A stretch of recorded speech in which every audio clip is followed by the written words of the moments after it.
Now, Buckingham Palace says it's cooperating with an independent study into the links between the British monarchy and the slave trade in the 17th and 18th centuries. The research is being carried out by the University of Manchester with historic royal palaces. Full access will be granted to the royal archives, with the study expected to be completed in 2026. Our royal correspondent Nicholas Witchell explains just how significant this is for the royal family. Well, it's clearly a sensitive and important issue, and this study, I gather, started in October, just 1 month after the new king came to the throne in September. It's not expected to report until 2026, and it is in the hands of a researcher at the University of Manchester who has experience in this field. And as you mentioned, Buckingham Palace is making both the Royal Archives and the Royal Collection completely accessible to the researchers. Both the King and the Prince of Wales have expressed their profound sorrow at the implications and impact of the slave trade in centuries gone by. The King, as Prince of Wales, did so at the heads of government meeting at the Commonwealth Conference in Rwanda last year, when he talked about his personal sorrow. I cannot describe the depths of my personal sorrow at the suffering of so many.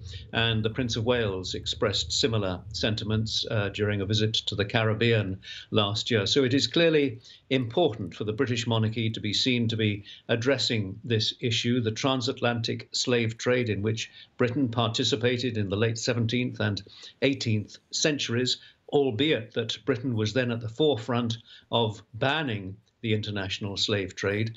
But they want to get to the detail of the extent, if any, of any investments by former British monarchs in slave trading companies and whatever other implications there may be. Nicholas, you mentioned investments there. There's often talk about reparations that are paid to people who've been influenced and affected by the slave trade. Is that a conversation you think the British monarchy might have?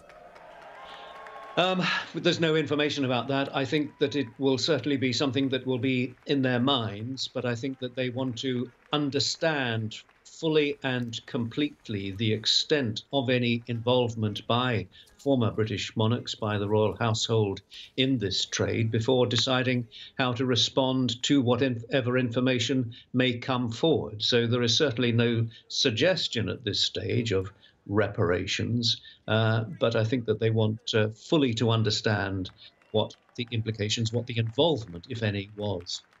Nicholas, it's been a tumultuous few years for the British monarchy. Obviously, the death of the Queen was one big event, but we've also had events like losing Barbados as part of the Commonwealth, really bringing the question in of the future of the British monarchy. What does this tell us about the future of royal life?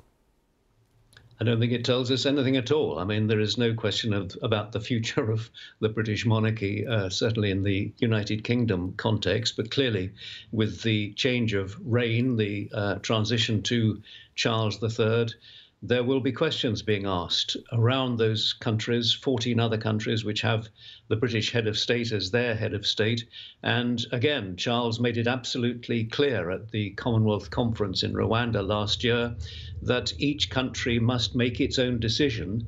And in a democratic context, that will be completely understood by Buckingham Palace, by him, if other democratic countries decide that they want to break away and cease to be monarchies, constitutional monarchies, and if they feel that they wish now to become republics. Nicholas Witchell there, our royal correspondent.